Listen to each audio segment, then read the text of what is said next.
साथियों, आज भारतीय संविधान के पूरे 111 प्रश्न इस क्लास में देखेंगे और ये 111 प्रश्न बहुत ही ज़्यादा इंपॉर्टेंट है। जो क्वेश्चंस आप पेपर में स्किप करके चले जाते हैं, छोड़ देते हैं, क्योंकि उसका आंसर आपको वहाँ पता नहीं चल पाता है। आज के इस वीडियो में बहुत ही इंपॉर्टेंट टीसीएस के द्वारा जो क्वेश्चंस पूछे जा रहे हैं अभी, उन क्वेश्चनों को इस वीडियो में ऐड किए हैं। बहुत ही इंपॉर्टेंट और सिलेक्टेड क्वेश्चन है ये। आपके रेलवे के सभी exam, railway ALP, JE, RPF, technician, NTPC, SSC, CGL, CHSL, MTS, SSC GD, कोई भी स्टेट लेवल की पुलिस की एग्जाम की तैयारी कर रहे हो, सभी एग्जामों में बिल्कुल धुआं कर दोगे। तो आज का ये क्लास आपको कंप्लीट देख लेना है। बिना देरी किए हुए क्लास को शुरू करेंगे। नमस्कार साथियों, मेरा नाम है सुभाष राज और स्वागत है आप सभी साथियों का स्मार्ट स्टडी 2.0 यूट्यूब चैनल पर। चलिए देखते हैं क्वेश्चंस। और पहला क्वेश्चन है आज की क्लास का कि निम्नलिखित नियमों का एक समूह जिसे किसी देश में रहने वाले सभी लोगों द्वारा स्वीकार किया जाता है, इसको क्या कहा जाता है। ध्यान से देखिए, काफी इंपॉर्टेंट क्वेश्चन है। देखिए, लिखित नियमों का एक समूह जिसे किसी देश में रहने वाले सभी लोगों के द्वारा स्वीकार किया जाता है, इसको क्या कहते हैं? तो इसे संविधान कहते हैं। राइट आंसर होगा ऑप्शन नंबर सी, संविधान।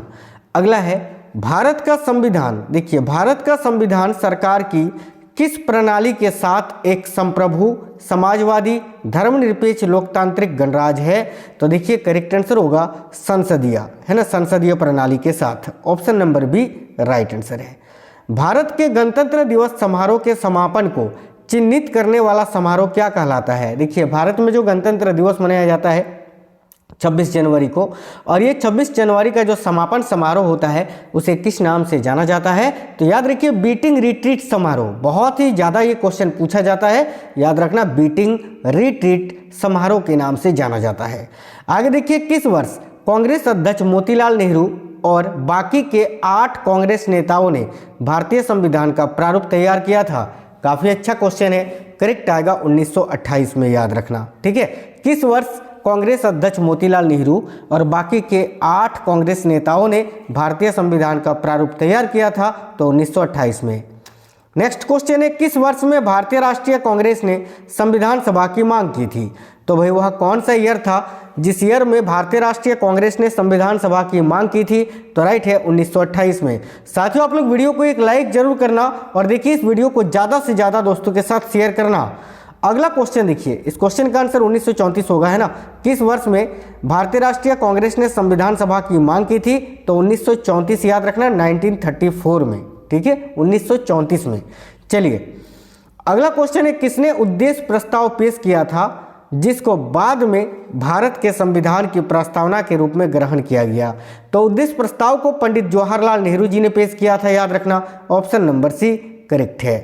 देखिए, नेक्स्ट है, पंडित जवाहरलाल नेहरू ने उद्देश्य प्रस्ताव कब पेश किया था? तो यह भी आपको जानना है। 13 दिसंबर 1946 को पंडित जवाहरलाल नेहरू जी ने उद्देश्य प्रस्ताव को पेश किया था। वेरी वेरी इंपॉर्टेंट क्वेश्चन है, याद रखिएगा। आगे देखिए, निम्नलिखित में से क्या भारतीय संविधान की प्रमुख विशेषताओं में से एक है?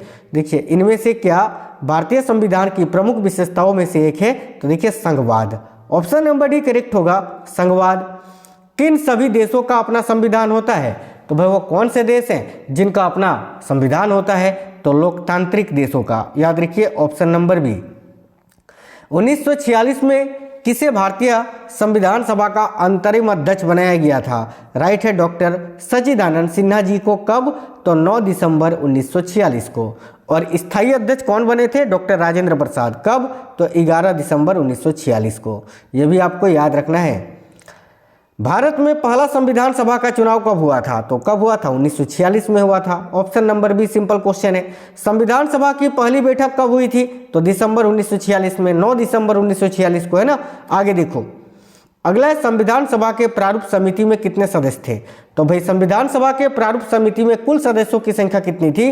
तो याद रखिएगा, 7। Option number D. अगला, निम्नलिखित में से कौन भारतीय संविधान के प्रारूप के लिए जिम्मेदार संविधान सभा का हिस्सा नहीं थे?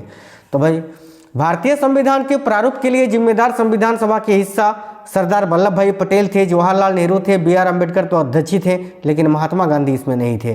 तो ऑप्शन नंबर ए करेक्ट होगा। अगला, भारतीय संविधान तैयार करने के दौरान 1946 में सभा का संवैधानिक सलाहकार किसे नियुक्त किया गया था? राइट है, बी एन राव को। क्वेश्चन डायरेक्ट पूछा जाता है। कि भारतीय संविधान सभा का संवैधानिक सलाहकार किसे नियुक्त किया गया था? BN राव को।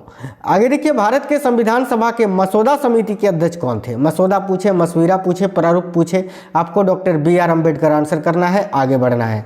अगला है, भारत के संविधान में, देखिए भारत के संविधान ने भारत सरकार के किस अधिनियम से कई संस्थागत विवरण और प्रतिक्रियाओं को अपनाया?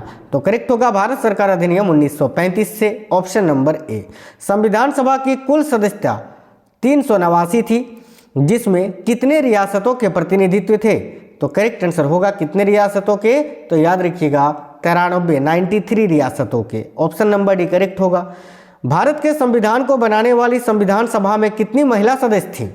तो भाई भारत के संविधान को बनाने वाली संविधान सभा में कितनी महिला सदस्य थी साथियों? तो देखिए करेक्ट आएगा 15 महिला सदस्य थी, ऑप्शन नंबर डी। प्रांतीय संविधान समिति की अध्यक्षता किसने की थी? काफी इंपोर्टेंट क्वेश्चन है, इन क्वेश्चनों को हल्के में मत लेना, बहुत ज्यादा कंफ्यूजन वाला क्वेश्चन सही है। तो प्रांतीय संविधान समिति की अध्यक्षता किसने की थी? तो भाई याद रखिएगा सरदार वल्लभ भाई पटेल जी ने। अगला, भारत की संविधान सभा की सदन समिति के अध्यक्ष कौन थे? काफी अच्छा क्वेश्चन है। तो भाई भारत की संविधान सभा के सदन समिति के अध्यक्ष कौन थे? तो देखिए option number A, B Pattabhi Sitaramayya, याद रखना, बी पट्टाभी सीतारामैया जो है भारत की संविधान सभा की सदन समिति के अध्यक्ष थे। ठीक है, आगे देखिए, भारतीय संविधान के प्रारूप समिति के अध्यक्ष कौन थे? अभी मैंने बताया था डॉक्टर BR अम्बेडकर। अगला है, भारत की संविधान सभा के किस समिति के अध्यक्ष अल्लादी कृष्ण स्वामी अय्यर थे? देखिए संविधान सभा के किस समिति के अध्यक्ष थे? अल्लादी कृष्ण स्वामी अय्यर। तो आप क्या बोलोगे? सर प्रत्यय पत्र समिति के, ऑप्शन नंबर ए राइट होगा, प्रत्यय पत्र समिति के। भारतीय स्वतंत्रता अधिनियम 1947 की किस धारा द्वारा संविधान सभा को मान्यता दी गई थी? काफी अच्छा क्वेश्चन है। भारतीय स्वतंत्रता अधिनियम 1946 की किस धारा द्वारा संविधान सभा को मान्यता दी गई थी? तो धारा 8 का भाग 1 के द्वारा, ऑप्शन नंबर डी करेक्ट होगा। आगे देखिए, संविधान सभा का 10वां सत्र कब आयोजित किया गया था? काफी अच्छा क्वेश्चन है। तो संविधान सभा का 10वां सत्र जो है 6 से 17 अक्टूबर 1949 को आयोजित किया गया था, ऑप्शन नंबर ए राइट है। भारत का संविधान किसके द्वारा हस्तलिखित है? यानी भारत के संविधान को किसने अपने हाथों से लिखा था? तो प्रेम बिहारी नारायण रायजादा ने, ऑप्शन नंबर ए, प्रेम बिहारी नारायण रायजादा, इनका नाम याद रखना। संविधान सभा ने भारत के संविधान को कब स्वीकार किया था? तो 26 नवंबर 1949 को। कब अपनाया था? तो 26 नवंबर 1949 को। कब लागू हुआ था?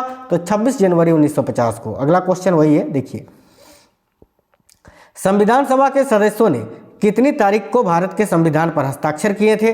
तो ये अगला क्वेश्चन नहीं, ये दूसरा है। देखिए तो 24 जनवरी 1950 को, याद रखना, ऑप्शन नंबर बी करेक्ट होगा। ठीक है, आगे देखिए, भारत के संविधान की निम्नलिखित में से कौन सी एक विशेषता नहीं है? काफी अच्छा क्वेश्चन है। भारत के संविधान की निम्नलिखित में से कौन सी एक विशेषता नहीं है? तो भाई द्विसदनीय विधायिका, ऑप्शन नंबर ए। भारत के सर्वोच्च न्यायालय का उद्घाटन सत्र कब हुआ था? तो सर्वोच्च न्यायालय का उद्घाटन सत्र कब हुआ था? तो 28 जनवरी 1950 को, ऑप्शन नंबर ए। भारतीय संविधान का जनक किसे माना जाता है? तो भाई डॉक्टर BR अम्बेडकर को। भारत में हर साल संविधान दिवस कब मनाया जाता है? याद रखिएगा 26 नवंबर को।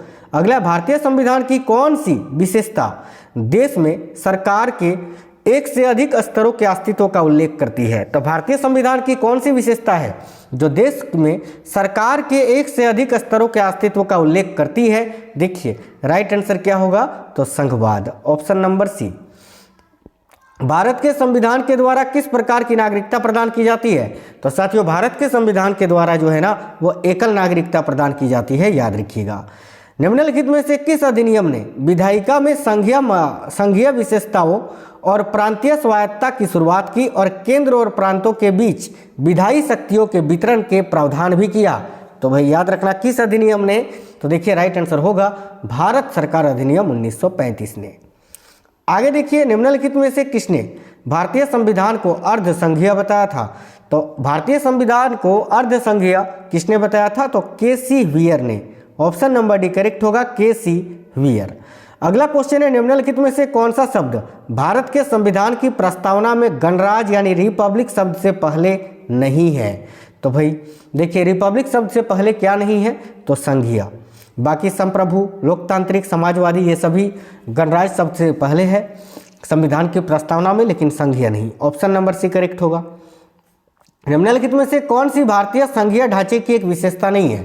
देखिए, भारतीय संघीय ढांचे की एक विशेषता इनमें से कौन सी नहीं है? तो भाई याद रखिएगा, लिखित संविधान तो यही है भारत का संविधान। इसके अलावा विवादों के निपटान के लिए स्वतंत्र न्यायपालिका भी है, केंद्र और राज्यों के बीच शक्तियों का विभाजन भी है, लेकिन एकल स्तरीय सरकार, इसका उल्लेख या इसकी विशेषता भारतीय संविधान भारतीय संघीय या फिर भारतीय संघीय ढांचे में नहीं है। तो ऑप्शन नंबर सी करेक्ट होगा। आगे देखिए, अगला है, निम्नलिखित में से किसने भारतीय संविधान की प्रस्तावना को भारतीय संविधान की राजनीतिक कुंडली के रूप में वर्णित किया था? तो भाई याद रखिए, कन्हैया लाल मानिक लाल मुंशी ने। Option number B. अगला है, किसी राज्य के राज्यपाल के रूप में नियुक्ति के लिए भारत के संविधान द्वारा निर्धारित न्यूनतम आयु क्या है? तो राज्यपाल के लिए न्यूनतम आयु 35 वर्ष, राष्ट्रपति के लिए भी 35 वर्ष, प्रधानमंत्री के लिए 25 वर्ष, याद रखना है, राज्यसभा सदस्य के लिए 30 वर्ष। आगे देखिए, भारत के संविधान के अनुसार एक राज्य में आबादी कितनी होने पर मध्यवर्ती स्तर की पंचायतों का गठन किया जा सकता है? तो देखिए करेक्ट होगा 20 लाख से अधिक होने पर। Option number D. निम्न में से कौन एक संवैधानिक निकाय नहीं है? NITI Aayog. Option number B में नीति आयोग दिख रहा है, जो कि संवैधानिक निकाय नहीं है, याद रखना। आगे देखिए, नेक्स्ट है, भारतीय संविधान के निर्माताओं ने स्वतंत्रता, समता और बंधुता के सिद्धांतों को किस देश से लिया है? तो साथियों राइट होगा फ्रांस से। ऑप्शन नंबर सी करेक्ट होगा, फ्रांस। याद रखिए, भारत के संविधान में एकल नागरिकता की अवधारणा कहां से ली गई है? तो यूके से, यानी यूनाइटेड किंगडम से। भारत के संविधान में द्विसदनीय संसद का प्रावधान करने का विचार किसके संविधान से लिया गया है? तो यहाँ आपका करेक्ट आएगा ब्रिटिश संविधान से। याद रखिएगा, भारत के संविधान में राज्य के नीति निर्देशक सिद्धांतों को किसके संविधान से उधार लिया है? तो भाई आयरलैंड के संविधान से, याद रखना। अगला, भारत के संविधान में राज्यसभा के लिए सदस्यों के नामांकन की प्रक्रिया निम्नलिखित में से किस देश के संविधान से ली गई है? तो साथियों आयरलैंड के संविधान से, याद रखना। ठीक है, चलिए नेक्स्ट क्वेश्चन देखते हैं। भारतीय संविधान में संविधान के संशोधन की प्रक्रिया किस देश के संविधान से ली गई है? तो साउथ अफ्रीका से, जिसका उल्लेख किसमें है भाई?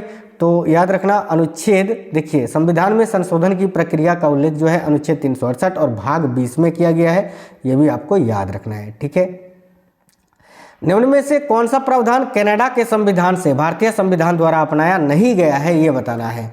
देखिए, कनाडा के संविधान में सशक्त केंद्र के साथ संघीय व्यवस्था, ये तो लिया गया है। केंद्र द्वारा राज्य के राज्यपालों की नियुक्ति, ये भी लिया गया है। राज्यसभा के लिए सदस्यों का नामांकन, ये कनाडा नहीं आयरलैंड के संविधान से लिया गया था, अभी मैंने बताया था ना, तो यही आंसर होगा। Option number C. बाकी उच्चतम न्यायालय का परामर्शी निर्णय, ये भी जो है कनाडा के संविधान से ही लिया गया है, याद रखिएगा। क्वेश्चन नंबर 50 है, भारतीय संविधान में निम्नलिखित में से कौन सी विशेषता को सोवियत सोशलिस्ट रिपब्लिक से लिया गया है, यानी रूस के संविधान से लिया गया है? तो देखिए करेक्ट आंसर क्या हो जाएगा इस क्वेश्चन के लिए? तो भाई याद रखना पंचवर्षीय योजना को। पंचवर्षीय योजना के अलावा जो है मौलिक कर्तव्य है, उसको भी रूस के संविधान से लिया गया है। भारतीय संविधान में न्यायिक पुनरावलोकन की शक्ति और न्यायपालिका की स्वतंत्रता का प्रावधान किस देश के संविधान से लिया गया है? तो यहाँ आपका राइट होगा अमेरिका के संविधान से। संविधान सभा को भारत का संविधान बनाने में कितना वक्त लगा था? तो 2 वर्ष 11 महीने और 18 दिन का। Option number B. अगला है, किस देश के संविधान से भारतीय संविधान के वित्तीय आपातकाल से संबंधित प्रावधान को लिया गया है? तो राइट होगा जर्मनी के संविधान से। Option number D. भारतीय संविधान में अवशिष्ट शक्तियों का विचार किस देश के संविधान से लिया गया है? तो भाई अवशिष्ट शक्तियों का जो विचार है वो भारतीय संविधान में कनाडा के संविधान से लिया गया है। Option number B Canada. अगला, भारतीय संविधान का पहला संशोधन विधेयक किस वर्ष हुआ था? तो राइट होगा 1951 में। नेक्स्ट है, भारतीय संविधान के पहले संशोधन में किस अनुसूची को जोड़ा गया था? राइट होगा 9वीं अनुसूची को। भारतीय संविधान का कौन सा भाग संविधान संशोधन से संबंधित है? अभी मैंने बताया था भाग 20। Option number D. अगला, भारत के संविधान में कौन सा संशोधन भाषा के आधार पर भारतीय राज्यों के पुनर्गठन को संवैधानिक रूप से एनकोड करने के प्राथमिक उद्देश्य के साथ पारित किया गया था? बड़ा ही अच्छा क्वेश्चन है, याद रखिएगा 7वां संशोधन। Option number C. अगला है, निम्नलिखित में से किस संविधान संशोधन ने भारत संघ में दादरा और नगर हवेली को एक केंद्र शासित प्रदेश के रूप में शामिल किया था? तो देखिए राइट होगा अनुच्छेद, देखिए कौन से संशोधन में? तो 10वें संविधान संशोधन में। भारत के संविधान के किस संशोधन द्वारा नागालैंड को राज्य का दर्जा दिया गया था? तो राइट है 13वें संविधान संशोधन के द्वारा। आगे देखिए, भारतीय संविधान में मौलिक कर्तव्यों को किस संविधान संशोधन अधिनियम में शामिल किया गया? करेक्ट है 42वें संविधान संशोधन 1976 के द्वारा। 42वां भारतीय संविधान संशोधन अधिनियम किसके नेतृत्व में पारित हुआ था? तो राइट होगा साथियों इंदिरा गांधी के नेतृत्व में, याद रखिए। भारतीय संविधान में किस संशोधन द्वारा संपत्ति के मौलिक अधिकार को समाप्त कर दिया गया? करेक्ट आएगा 44वें संविधान संशोधन के द्वारा। आगे देखिए, भारत के संविधान में निम्नलिखित में से किस संशोधन के तहत चुनाव के बाद किसी अन्य पार्टी को अवैध बना दिया जाता है? तो भाई देखिए राइट होगा साथियों 52वें संविधान संशोधन के द्वारा। आगे देखिएगा, भारत के संविधान में 10वीं अनुसूची को किस संशोधन के माध्यम से जोड़ा गया था? तो यहाँ भी करेक्ट होगा 52वें संविधान संशोधन के द्वारा। भारतीय संविधान में किस संशोधन के तहत गोवा को राज्य का दर्जा प्रदान किया गया था? तो गोवा को राज्य का दर्जा जो है ये साथियों 56वें संविधान संशोधन अधिनियम 1987 के द्वारा प्रदान किया गया था। निम्नलिखित में से किस वर्ष में मतदान की आयु 21 वर्ष से घटाकर 18 वर्ष कर दी गई थी? तो देखिए कब की गई थी? 1989 में ना, 1989 में 61वें संविधान संशोधन के तहत। भारतीय संविधान में 73वां संशोधन निम्नलिखित में से किससे संबंधित है? तो 73वां संशोधन जो है ये पंचायती राज व्यवस्था से संबंधित है। अगला है, संसद द्वारा 73वां और 74वां दोनों संविधान संशोधन किस वर्ष में पारित किए गए थे? तो साथियों याद रखिए 1992 में, है ना, 1992 में। अगला है, 1992 के 74वें संशोधन अधिनियम ने भारत के संविधान में एक कौन सा नया भाग जोड़ा था? तो देखिए राइट होगा ऑप्शन नंबर बी, भाग 9 का ए, ठीक है, जो कि नगर पालिकाओं से संबंधित है। अगला है, भारत सरकार ने विकलांग अधिनियम किस वर्ष में पारित किया था? तो विकलांग अधिनियम को 1995 में पारित किया था। अगला क्वेश्चन है, किस संविधान संशोधन द्वारा लोकसभा तथा विधानसभाओं की सीटों की संख्या में वर्ष 2026 तक कोई परिवर्तन न करने का प्रावधान किया गया है? वेरी वेरी इंपॉर्टेंट क्वेश्चन है, याद रखिए राइट होगा 84वें संविधान संशोधन के तहत। अगला क्वेश्चन है, भारत के संविधान के निम्नलिखित में किस संशोधन ने, ठीक है, अनुच्छेद 51A के तहत एक नया मौलिक कर्तव्य जोड़ा? तो राइट होगा साथियों 86वां संविधान संशोधन 2002 के तहत, याद रखना। अगला, संविधान अधिनियम में किस संशोधन के अंतर्गत शैक्षणिक संस्थाओं में ओबीसी के लिए आरक्षण प्रदान किया गया है? तो देखिए राइट होगा 93वें संविधान संशोधन के तहत। हिंदू उत्तराधिकार अधिनियम 1956 में एक संशोधन किस वर्ष में पारित किया गया था? तो हिंदू उत्तराधिकार अधिनियम 1956 में एक संशोधन हुआ था जो कि किस वर्ष में पारित किया गया था? याद रखिए 2005 में, ऑप्शन नंबर बी। आगे देखिए, भारत के किस राष्ट्रपति ने भारतीय संविधान के 100वें संशोधन को स्वीकृति दी थी? तो 100वां संशोधन हुआ था, उस समय भारत के राष्ट्रपति कौन थे? तो प्रणब मुखर्जी, ऑप्शन नंबर ए, ठीक है। और ये जो 100वां संशोधन है ये साथियों 2015 में हुआ था और इसका संबंध भारत और बांग्लादेश के बीच भूमि सीमा समझौते की पुष्टि से है। अगला क्वेश्चन है, भारत के संविधान के किस संशोधन अधिनियम द्वारा, देखिए, भारत में वस्तु एवं सेवा कर यानी जीएसटी अधिनियम या जीएसटी कर, वस्तु एवं सेवा कर लागू किया गया? तो राइट होगा संविधान के, याद रखना, 101वें संशोधन के द्वारा। 101। 103वां संवैधानिक संशोधन किससे संबंधित है? तो भाई आर्थिक आरक्षण से। आगे देखिए, 104वां संविधान संशोधन किससे संबंधित है? तो साथियों याद रखिएगा यहाँ आपका करेक्ट आंसर होगा अनुसूचित जातियों एवं जनजातियों के आरक्षण से, ठीक है। वर्तमान समय में भारतीय संविधान में गणना की दृष्टि से कुल कितने अनुच्छेद और अनुसूचियां हैं? तो 470 अनुच्छेद और 12 अनुसूचियां गणना की दृष्टि से, याद रखना। खेल का विषय भारतीय संविधान की किस सूची में आता है? देखिए, खेल का विषय जो है ये राज्य सूची के अंतर्गत आता है साथियों। आगे देखिए, भारत के संविधान के अनुसार मवेशी एवं पशुपालन का विषय किसमें शामिल है? तो मवेशी एवं पशुपालन का विषय, वेरी वेरी इंपॉर्टेंट क्वेश्चन है, ये किसमें शामिल है? तो याद रखिए करेक्ट आंसर होगा साथियों राज्य सूची में, ऑप्शन नंबर बी, राज्य सूची। एक विषय के रूप में कृषि संविधान की किस सूची में शामिल किया गया है? तो कृषि को जो है ना ये किस सूची में शामिल किया गया है? करेक्ट होगा राज्य सूची में, ऑप्शन नंबर बी। भारतीय संविधान के भाग 4 में क्या प्रावधान किया गया है? तो भाग 4 में राज्य के नीति निर्देशक सिद्धांत का उल्लेख है साथियों। आगे देखिए, भारतीय संविधान की किस अनुसूची में संघ सूची से संबंधित प्रावधान किया गया है? तो संघ सूची से संबंधित प्रावधान किस अनुसूची, देखिए माफ करना, देखिए किस अनुसूची में पूछा है संघ सूची से संबंधित प्रावधान है? तो अनुसूची पूछे तो 7वीं अनुसूची में, ऑप्शन नंबर बी। भारतीय संविधान की 8वीं अनुसूची के अनुसार कितनी भाषाओं को अनुसूचित भाषाओं में गिना गया है? तो याद रखना 22 भाषाओं को। भारतीय संविधान की किस अनुसूची में पंचायती राज संस्थाओं के प्रावधान शामिल हैं? तो देखिए यहाँ आपका करेक्ट आंसर क्या होगा? तो याद रखिए 11वीं अनुसूची में। ठीक है, निम्नलिखित में से कौन सा विषय भारतीय संविधान की 11वीं अनुसूची के अंतर्गत आता है? तो देखिए निम्नलिखित में से कौन सा विषय भारतीय संविधान की 11वीं अनुसूची के अंतर्गत आता है? तो करेक्ट होगा स्वास्थ्य और स्वच्छता। याद रखिए। नेक्स्ट है, भारत के संविधान का कौन सा भाग नागरिकता से संबंधित है? तो याद रखना भाग 2 है ना। आगे देखो, नेक्स्ट है, भारत के संविधान का भाग 3 किससे संबंधित है? तो करेक्ट होगा मौलिक अधिकार से। आगे देखिए, भारतीय संविधान के किस भाग को भारत का मेग्ना कार्टा कहा जाता है? तो भाग 3 को। नेक्स्ट है, भारत के संविधान के किस अध्याय में संसद के अनुच्छेदों पर चर्चा की गई है? तो संसद के अनुच्छेदों पर चर्चा की गई है साथियों भाग 3 में, ऑप्शन नंबर ए यानी अध्याय 3, माफ करना यार, देखिएगा अध्याय 2 होगा ना, अध्याय 2 में ऑप्शन नंबर सी करेक्ट होगा, अध्याय 2 में। निम्नलिखित में से भारतीय संविधान का कौन सा भाग है जो राज्य को समाज, न्याय और स्वतंत्रता, कानूनी सहायता प्रदान करने की शक्ति देता है? तो देखिए राइट आंसर हो जाएगा, ये तो राज्य के नीति निर्देशक तत्वों के अंतर्गत आता है जो कि भाग 4 में है। तो ऑप्शन नंबर डी करेक्ट होगा, भारतीय संविधान का भाग 4। भारत के संविधान के भाग 4A जो अनुच्छेद 51A में कितने मौलिक कर्तव्यों को निर्धारित किया गया है? याद रखिए 51। अगला, भारतीय संविधान का कौन सा भाग राज्य विधानमंडल से संबंधित है? तो भाई देखिएगा करेक्ट आंसर होगा साथियों भाग 6, ऑप्शन नंबर बी।